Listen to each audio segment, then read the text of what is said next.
If I load that shift down there, them supervisors go home. I can take my time, I didn't have to hurry. Maybe a little. She's a little bit more optimistic now than she was this morning.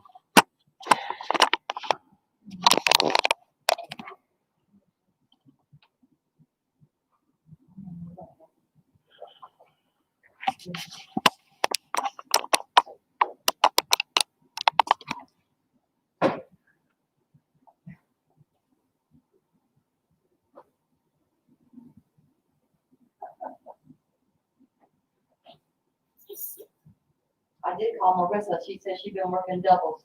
Oh, double two. Uh-huh. So, You talking about Marissa? yeah, I talked to her today. I thought she works in a warehouse. She does. See, they I have to thought get they'd be stuff out. closed on Sunday. But she's not working today, but she said she had to wait by the phone just in case. Oh, Kind of on call. Yes, ma'am. I know. Crazy, isn't it?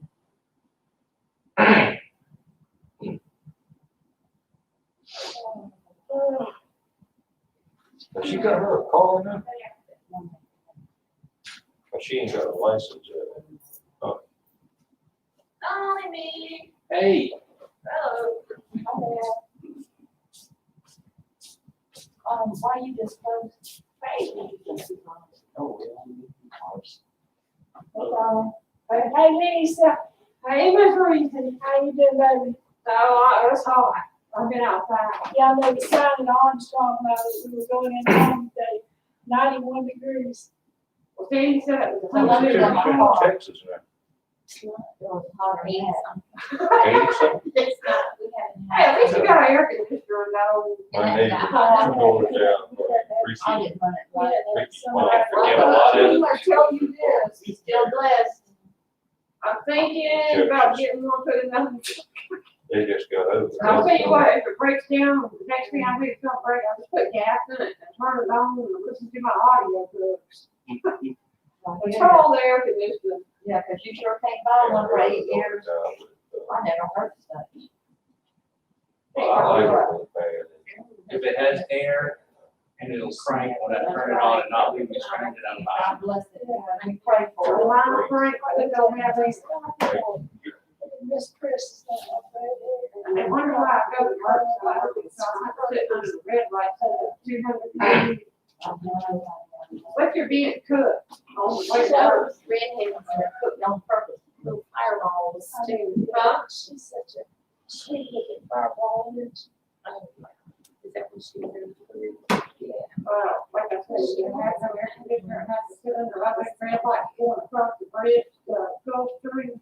I can't stand it. And in fact, Yeah, I always. we had that brown car out there got to where Put everything on my drive. you couldn't run the air conditioner if you were stopped. You have to turn it off until you could go again. It heats up fast at a red light, just that little bit of time. Or at that stop sign at this death trap up here when you get off 16 on the Bloomingdale Road, where you can't see any of the direction. Yeah, it's pretty bad. I know. It is awful. I mean, and And mine drinks, it drinks. To make it worse. Overdrive on. to make matters worse, it'll, You got overdrive in your car? it's got potholes when you get across. You got overdrive in your car? I have no idea. You need to cut the overdrive off because it burns about 6. Overdrive's supposed to save you gas. I know, that's what I was.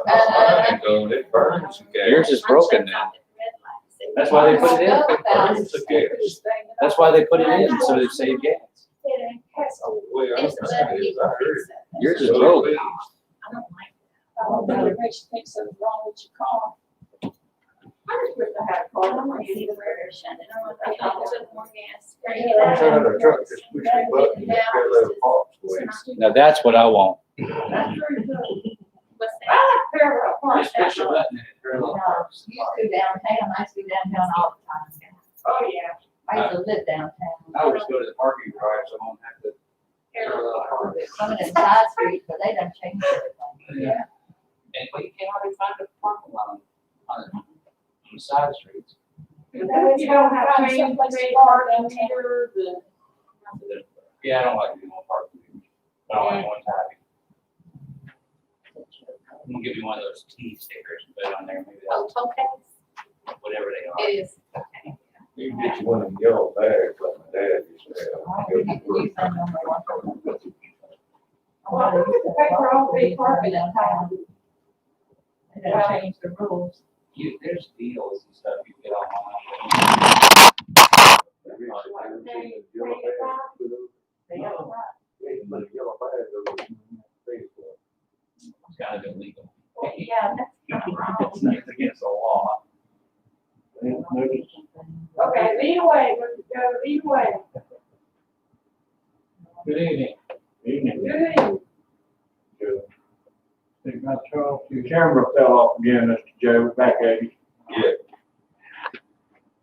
Is there any way you could leave it without doing that? I'll get it. I said, who's gonna pick me up if I try to pick I'm you up? there, right? Let's set it on low on this. Well, you could sit over there at the stool like you're supposed to. Yeah, I didn't think about that.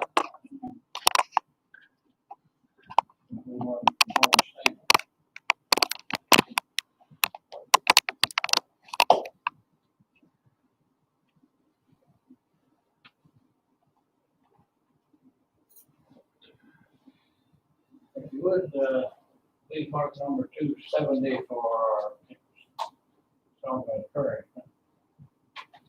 270.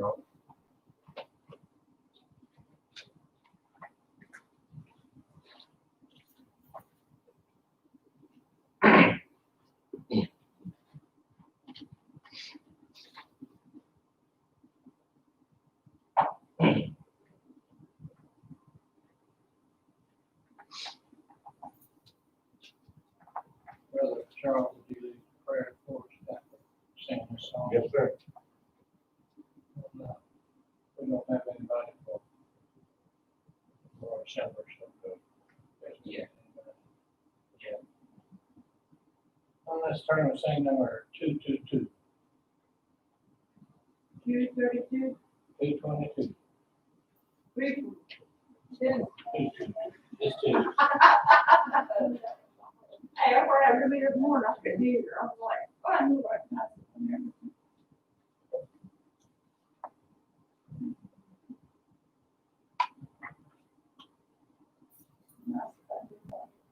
This is kind of one of my favorite songs, but I've seen it all my life.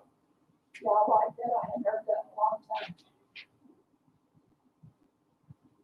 If I walk in the pathway of duty, if I work through the cold of the day, I shall see the great King and His beauty. When I've gone the last mile of the way, when I've gone the last mile of the way, I will rest at the close of the day. And I know there are joys that await me when I've gone the last mile of the way. If for Christ I proclaim the glad story, if I speak for His sheep gone astray, I am sure He will show me His glory when I've gone the last mile of the way. When I've gone the last mile of the way, I will rest at the close of the day. And I know there are joys that await me when I've gone the last mile of the way. And if I earnestly strive and have tried all I will to obey, will enhance all the rapture of heaven. When I've gone the last mile of the way, when I've gone the last mile of the way, I will rest at the close of the day. And I know there are joys that await me when I'm on the last mile of the way. Let's pray, please. We thank you, Heavenly Father, for this beautiful day we've had. We thank you, Heavenly Father, for the privilege to have twice this day to be in your house, hear your word, and sing songs of praises. Lord, we ask you to be with the sick or number, our close friends, be with them and keep them safe where they soon be back with us. Lord, we ask you to be with our leaders, our country. Be with the ones that seem to just want to get out, tear up, have a good time. Lord, we ask you to be with the homeless and the hungry, all our fellows in uniform. These things we ask in Jesus' name. Amen.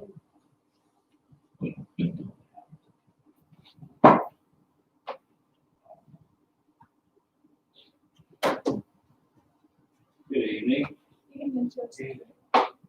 We're going to continue tonight in our study of the Psalms. I changed it without changing the title. We're just going to look at the 59th Psalm tonight. It's too much material for one night. Now, in Psalm 59 and verse 1, and there's a word here, I don't know what it is. To the chief musician, set to do not destroy, a michtam of David, when Saul sent men and they watched the house in order to kill him.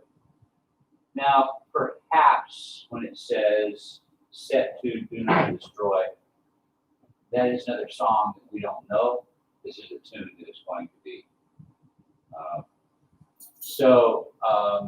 There is a song in our book called Camping Toward Canaan.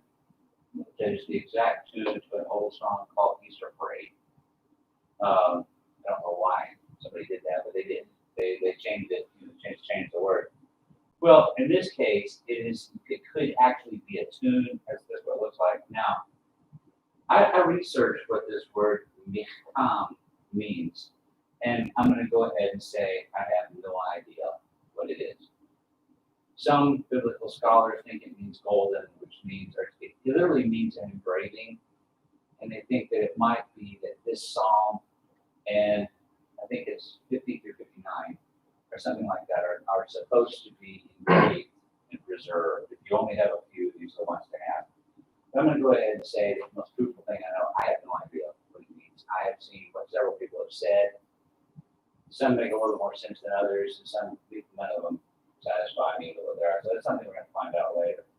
It does say about what happened and about what it was about. Saul sent men to watch David's house, and he wanted to kill him. Problem is long. Saul was enamored with David. In fact, so much. He was a good friend to his son Jonathan. Saul offered his daughter to David, and he accepted his marriage. That was his wife, and continued to be his wife, although Saul took her back when he got mad. It started when David worked for Saul. He was one of his generals, and he went and into battle. And when they both came back from battle, it started small. Saul wasn't really upset about this, but it kind of got to him, and he kept working its way. The people, when they came back from battle, said and sang that Saul has killed his thousands, David his tens of thousands. And that made Saul somewhat jealous. I kind of suspect there was more to it than that. I suspect that Saul figured out that Samuel had anointed David as king, that his dynasty was going to end with him. It never says that he found that out, but he seems to get very, very angry. In fact, the incident he's talking about is found in 1 Samuel 19, beginning with verse 9. And a distressing spirit from the Lord came upon Saul as he sat in his house with his spear in his hand, and David was playing music with his hand. Then Saul sought to pin David to the wall with the spear. He slipped away from Saul's presence, and he drove the spear into the wall. So David fled and escaped that night. Saul also sent messengers to David's house to watch him and kill him in the morning. And Michal, David's wife, told him, saying, "Do not save your life tonight. Tomorrow you will be killed." Saul was plagued by a distressing spirit that came out in the form of a headache. And the only thing that he found that he would quiet this was music. David was a musician, obviously, he's writing all these songs. And David would play one night. Saul became so upset and so angry that he picked up his spear and he threw it at David and luckily missed. David immediately fled. He went to his house. There were men outside his house by that time that David, the dude, with orders to watch and see what David did and to kill him. Michal, Saul's daughter, David's wife, told him, "Do not save your life tonight. Tomorrow you'll be killed." So Michal let David down through a window, and he fled and escaped. Then Michal took an image and laid it on the bed, put a cover of goat's hair on his head, and covered it with clothes, so that when Saul sent messengers to take David, she said, "He is sick." Then Saul sent the messengers back to see David, saying, "Bring him up to me in the bed, that I may kill him." And when the messengers had come in, there was the image in the bed, the cover of goat's hair for his head. Then Saul said to Michal, "Why do you deceive me like this, and send my enemy away, so that he has escaped?" And Michal answered Saul, "He said to me, 'Let me go. Why should I kill you?'"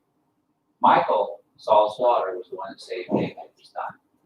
She dressed up an image, put it in bed, and told the messengers he's sick, and then gave David the extra time to slip away. And he made it away. He was never to return home to Saul's family again. Now, this has to be a very traumatic thing for David. He didn't know where to go. He knew he was going to be king, and this begins one of the longest civil wars that Israel had between Saul and between David. Now notice, and I've made some words red here. I'm going to talk about them in a minute. Notice these words.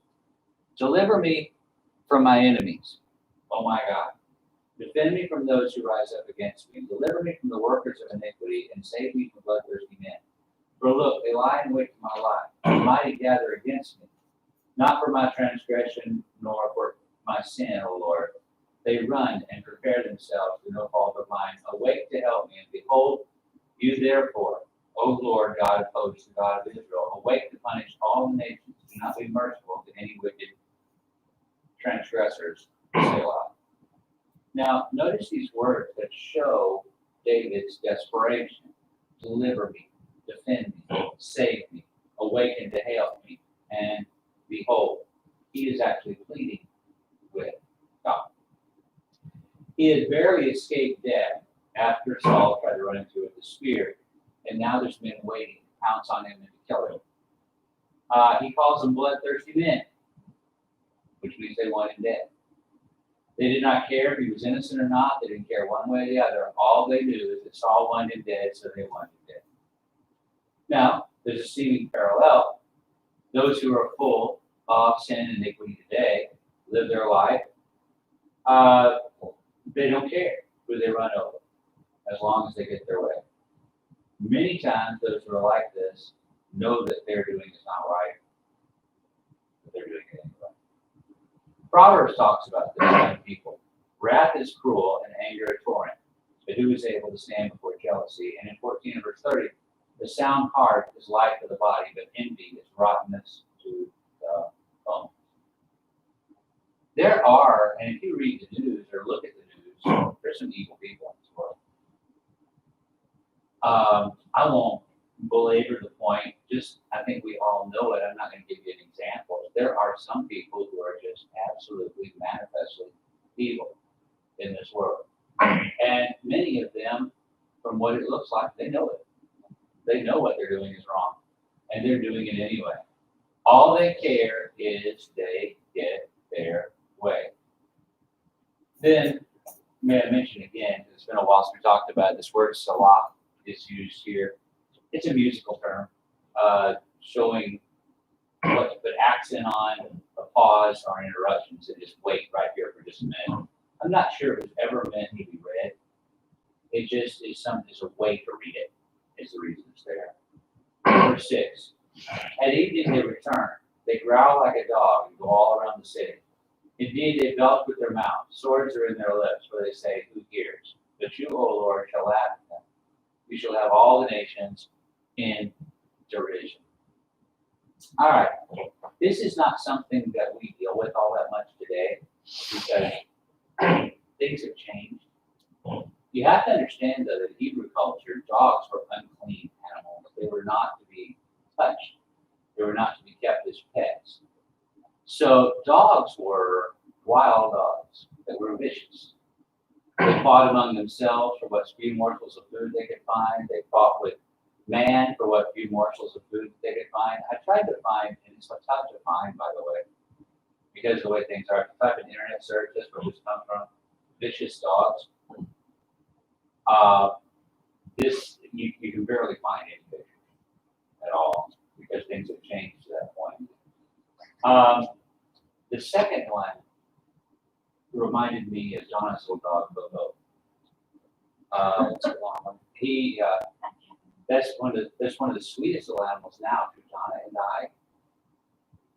But for some reason, anybody else, he barks, and you just every dirty dog word he knows. You know? And he will, if somebody's there, and then he goes after them and barks, and if we try to put him back, he'll bite us.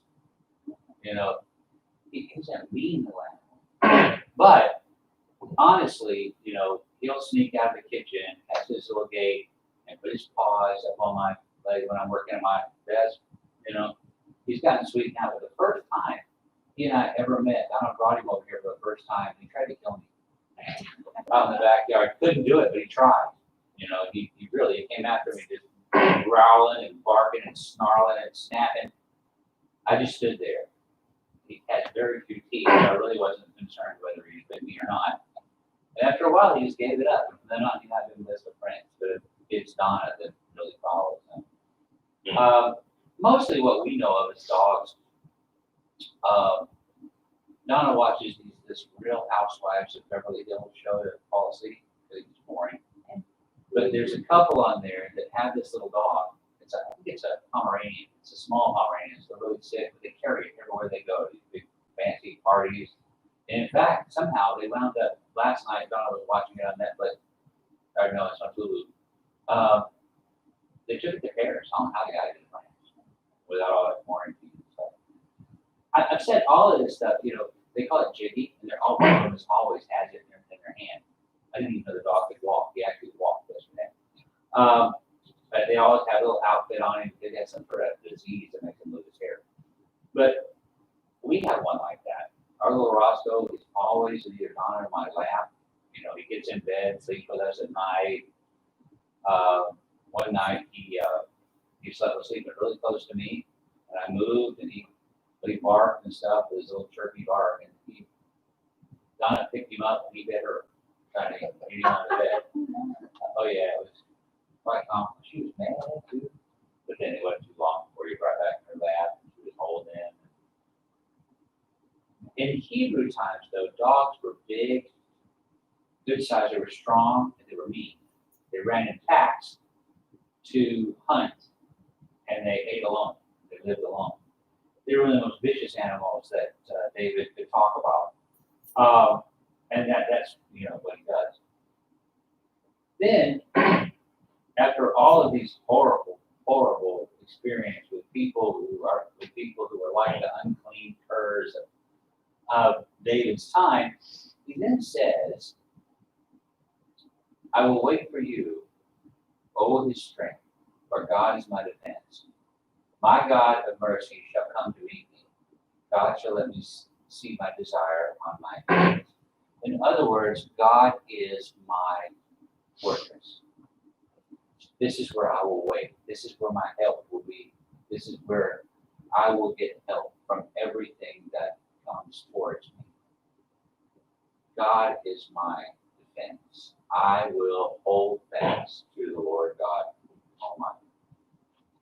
Do not slay them, lest my people forget. Scatter them by your power and bring them down, O Lord our shield. For the sin of their mouth and the words of their lips, let them even be taken in their pride. And for the cursing and lying which they speak, consume them in wrath, consume them that they may not be. And let them know that God rules in Jacob to the ends of the earth. Selah. David is asking God not to kill his enemies. Not because he's being all that nice, but because if you kill them, then it won't be long before everybody forgets them. And you stand a huge risk. In this country, we've kind of learned this in the past few years. You will make them martyrs. That's a dangerous thing. If you imprison your country's enemies, they're always there. You can trot them out anytime you want to. And nobody seems to form a following behind them. But if you kill them, they become martyrs. I won't discuss all the historical ramifications, but this country, we made a lot of mistakes in the 1700s, 1800s by finding someone who is the enemy and publicly killing them and made them a martyr. I was happy to see that President Obama and Secretary Clinton decided when they found America's #1 enemy, and he was, the idea was to arrest him where he was in Pakistan. But when that became impossible, they buried him at sea so that he could not become a martyr, or at least they couldn't have a shrine to him. You do a very, very ill service to your own nation if you make someone into a martyr. The biggest example that I can speak of is the Sanhedrin and what they did to Jesus. It's pretty obvious in the book of Acts, when the Sanhedrin are meeting, that Jesus was more trouble to them dead than he ever was alive. He caused more problems for the Sanhedrin dead than he ever did while he was alive. The same is true of John the Baptist. John the Baptist was an itinerant preacher. He was accepted or rejected. He had a pretty good sized following. When they killed him, he had a bigger following. And at evening they return. Here comes the dogs again. They growl like a dog. And they go all around the city. They wander up and down for food and howl if they're not satisfied. Once again, they're like the most unclean animal that he knows. They're like dogs. They find food. They're not satisfied, and they will howl and continue to look for more food. Now, look at that. Those that practice sin and iniquity, they'll never fully be satisfied with their evil ways. You've seen that. We've all seen enough sinners, and we've all done enough sinning to know that it is not something that you're ever going to be satisfied from doing. By way of a very small, mundane, and in my case, somewhat habitual problem, when the doctor tells me not to eat something, okay? We have a friend, Dad and I are both diabetics, but Donna's mother and Donna are not. She gets coupons for Krispy Kreme donuts. Folks, donuts are not that much of a temptation for me, but the ones that are covered in icing and have filling inside, those are the ones I like. An eclair, I would walk a mile to get one. People say that's not very far. It is in my health condition. The problem with that is she'll bring donuts over and they'll sit there. And Donna will eat one or two. Patsy won't like them anymore. Dad wants them. And I tell him you can't have them. Then every now and then, I'll go and get one. And y'all been here too, so I don't mind confessing this. Once you eat one, you want more. Now this is good, and that's what you do. I mean, and it's even more serious things like that, like alcoholism and other things, drug addiction. You can't even touch one. Because see, as soon as you touch one, as soon as you get one, as soon as you do one, then you want more. And see, here's my problem. When I was growing up, Mother would buy these for me. I don't even know if they make them anymore. They were an aluminum tin of cinnamon rolls. They were iced and stuff, and you had to cut them apart. There were 6 of them in the tin. I get up before they did on Saturday mornings during cartoons and eat an entire tin of them in the morning. And they'd be gone. And Mom would come in and see it in the trash and say, "Where's all these?" Oh, no, I guess we ate them. That's the problem with things that are bad. I don't think sin would be near as awful, and iniquity would be near as awful, and sinning would be near as horrible if you could just say, all right, I take a break from, I do it one time and it's over. It doesn't work that way. As soon as you commit the first one, you want to commit the second one and keep going. I've seen it too often in church. In a simple thing like church attendance. Very, very basic to the church society and the church experience. If we don't go once for something, okay. Is that wrong? Well, yeah, it's going to be forgiven, certainly. But the problem is, it becomes easier to say, well, I'll just do that again. And after a while, as enough time goes by, you never see those people again. I've seen that in churches many, many times. Now, here's the problem. You're never satisfied. Those who practice sinning will never be satisfied with their evil ways. Because it's like the Bible says. Moses chose rather to endure evil treatment with the people of God, rather to enjoy the passing pleasures of sin. Whatever comes, whatever benefit, carnal benefit, worldly benefit you get from sinning is only temporary. It does not last very long. Verse 16 and 17. But I will sing of your power. Yes, I will sing aloud of your mercy in the morning. For you have been my defense and refuge in the day of my trouble. To you, O my strength, I will sing praises, for God is my defense, my God of mercy. What is he saying?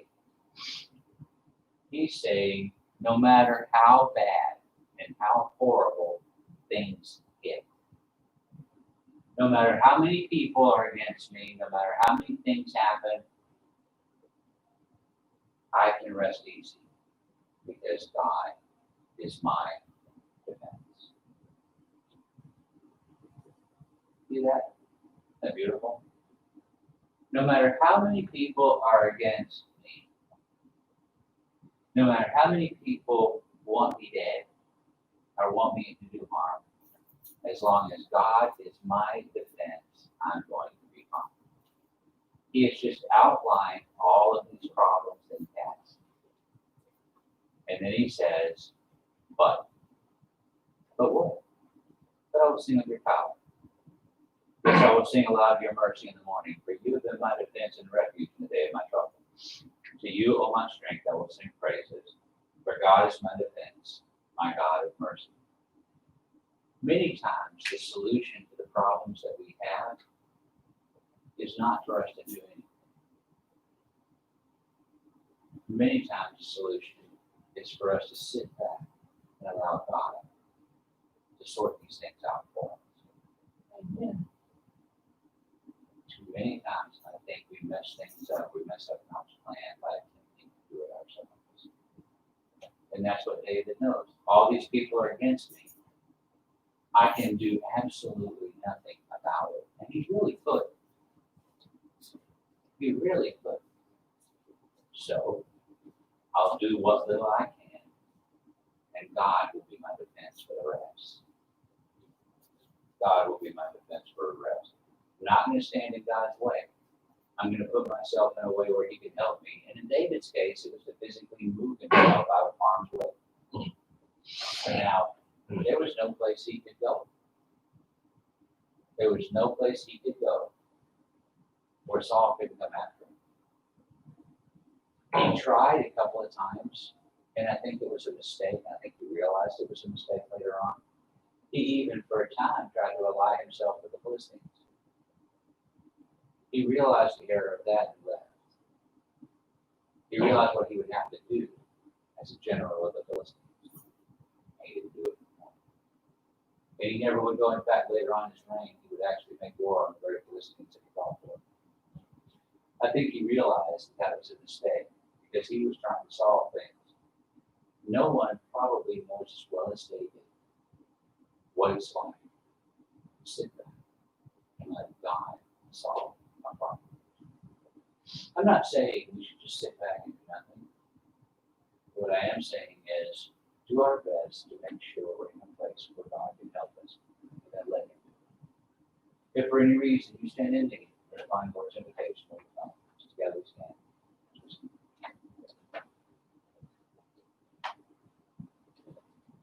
Why do you wait, dear brother? Oh, why do you tarry so long?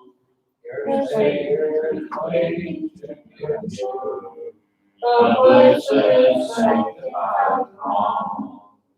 Why not? Why not? Why not come to him now? Why not? Why not? Why not come to him now? By the way, we'll do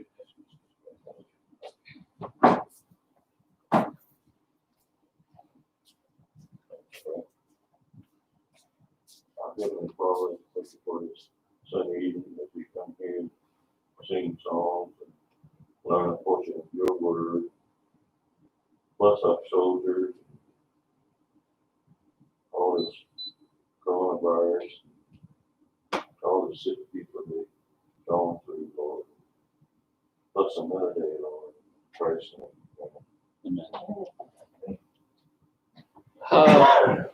Couple of things. Watch out for the work day that's coming up. There's lots of things that need to be done. Charles and I are going to get together and do some of it this week. One day, Joe and Kim are having a bad time right now. They got to work. I think starting tomorrow. He's got a load. He's going to be back. Probably driving all night tonight to get back. Delaware ain't just all relaxing. It's good ways. They're going to have a lot on their mind as they're on the road to whatever place that they're going. So, and Steve's been, I've known Steve ever since I lived here. So, me and prayer for him, he's got a lot of decisions and a lot of hard things coming to him. There's I think everybody got one, but just in case, there's a monthly calendar for June, and there's also a half-yearly calendar that I advertised in along with other businesses in LOL. I don't know if it'll help us at all. If it doesn't help us at all, I won't do it. Again, it costs so much. But there's a magnetic calendar. Please get one. It's made actually to be a reference in case you have an emergency. There's all kinds of emergency numbers at the top, so use it for that. even after the year is gone, just cut out the calendar and keep the emergency numbers, because they're good to have. You need one, we need them a few times. We've had to call ambulances several times, and I had to call 911 not too long ago. Our yard had a bunch of pigs in it. What are Pigs, big ones. Wax. I tried to catch them and put them up in that little yard we got, but I couldn't do it. It turned out somebody lost them. I don't know if they ever got them back. But the cops came up here and tried to help me with the pigs. He couldn't, so yeah. They were big pigs, but they were scared pigs. I never had seen scared pigs. Most ones I met were meat and come after you. Yeah. These were nice pigs. But anyhow, you know, the emergency numbers are there. Anything else coming on? We need to have our meeting next week somehow. I'm not sure how we'll do it, but we'll need to do something about it next week.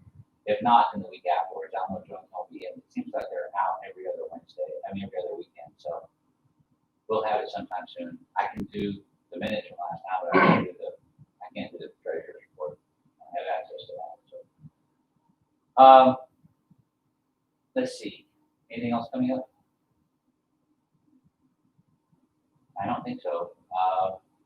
Watch for the protests and things that are getting violent. Our own mayor in Savannah has said he's not putting up with any of that nonsense.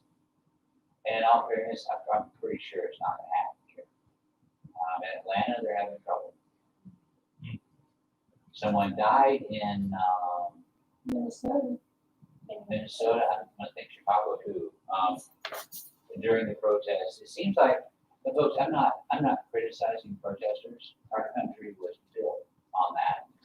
You're not criticizing the protesters. No, our country was built for that.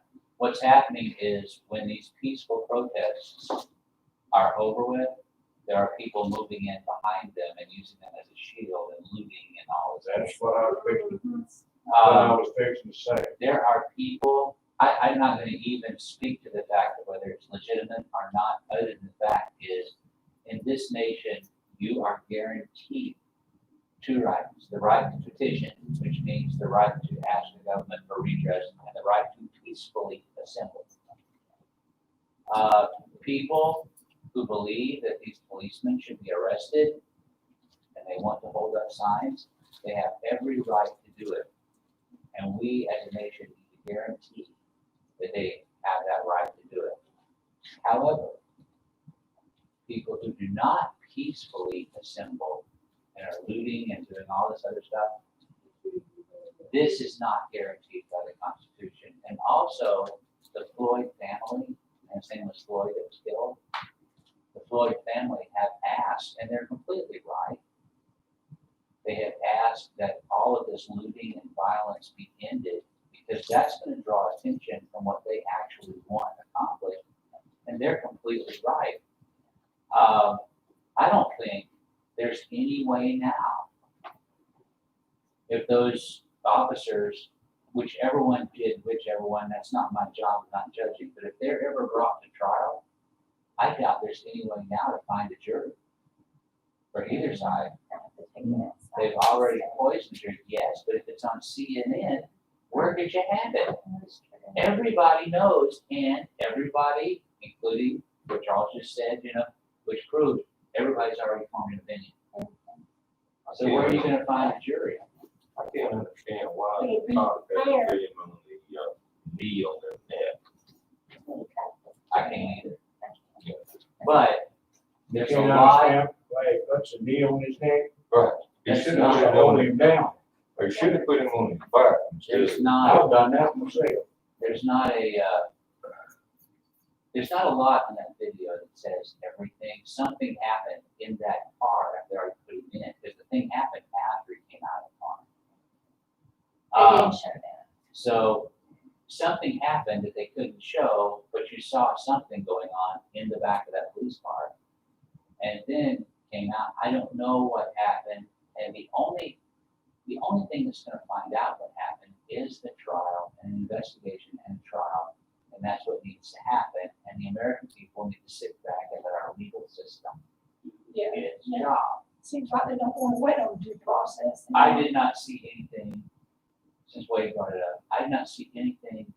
I can understand why a policeman would have to do that in an emergency, but I did not see anything that warranted that on that video. It looked pretty, I mean, what little we saw, but the thing is, we didn't see it all, and nobody has seen it all. And what needs to happen is our public officials who hold their jobs at the pleasure of the voters need to have an investigation and expose the result of that investigation in a trial and show what actually did happen, and then the American people can make up their mind. They don't have enough right now to make up their mind. I'm sorry that that guy has passed away. That should not have happened. His crime was he allegedly passed a counterfeit $20 bill. We don't have one of that. But that's what his official arrest was And I mean, for. that's one, the first rule of any forensic thing is you gotta follow the evidence. And no one, especially the people out looting stores, know that shouldn't happen. But we need to draw a line between protesters and looters, and violent criminals. Because there are both involved in this, one of which we need to have. Whether you agree with it or not, people have a right to speak their mind and to protest publicly as long as it's peaceful. Whether you agree with what they say or not. That was weird. Whether you agree with what they say or not. And it doesn't make any difference to me what they say as long as they're speaking their mind. But I have problems with people using that right to commit lawless deeds.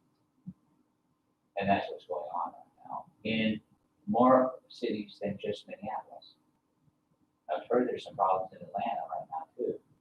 And Miami has gotten so bad that they're thinking about, in fact, they already have postponed opening of the beaches. They don't want these protests and things spilling out from the streets and getting into the beaches. So they're not going to open the beach. And that's sad. A place like Miami where people should be able to go for a family vacation. And they're not able to do that because people steal from stores. The police, I think they're doing a wonderful job. They're only using rubber bullets, non-lethal things, and tear gas to disperse these crowds that have to be dispersed.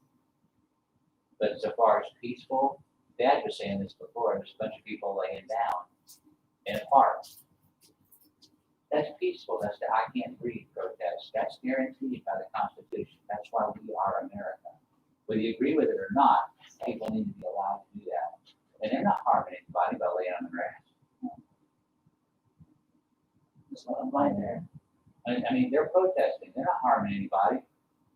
It don't make sense to me. Who cares if it makes sense to you or not? That's their protest and that's their right. Let them do it.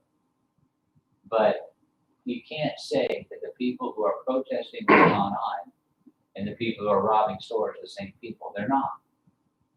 In fact, mayors all across the nation, I watch them on CNN. Sometimes I left the TV on CNN. They're all saying that. They're saying there are peaceful protests that are out.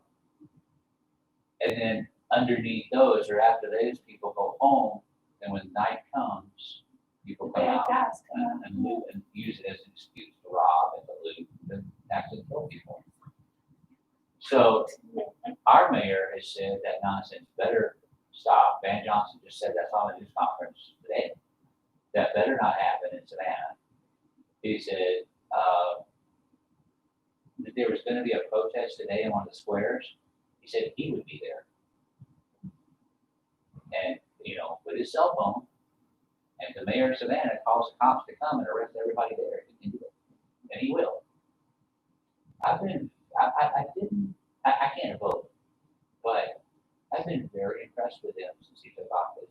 I had to admit, guys who took office this year, wow. I mean, the coronavirus stuff and all this stuff, yeah, I would imagine Dan Johnson ran against Andy Phillips. I can imagine if he's thought several times, I know he's gonna be this, I never would have ran it, you know. Took his campaign and went on, right?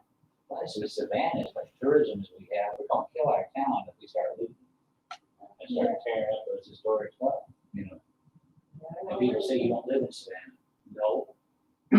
But we live in Ellaville, and that's where we get our money.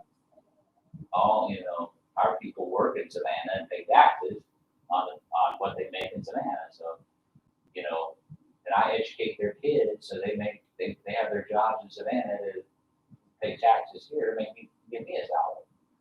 So, yeah, we live off of Savannah, we might as well be a part of it, but I've been pretty impressed with what he's done lately. He said, no, that ain't happening. You stood up to so far, criminals, looters, the governor, the lieutenant governor, and the president of the United States. He's already stood up against them and hadn't really batted an eye. I've been kind of impressed. Whether you agree with it or not, I've been pretty impressed by the, yeah, by how seriously he's taking his job. And I don't think it pays that much. To be mayor of Savannah. I mean, if you want to be mayor of Atlanta, that pays quite a bit. But Savannah, I don't got that money. I don't got all that money to pay a mayor. Anyway, I guess I'm off my soapbox. I'm still letting you out early. So. We'll see you Wednesday. If not before.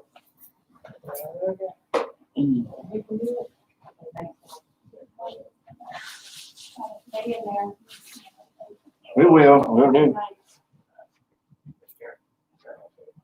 Hello.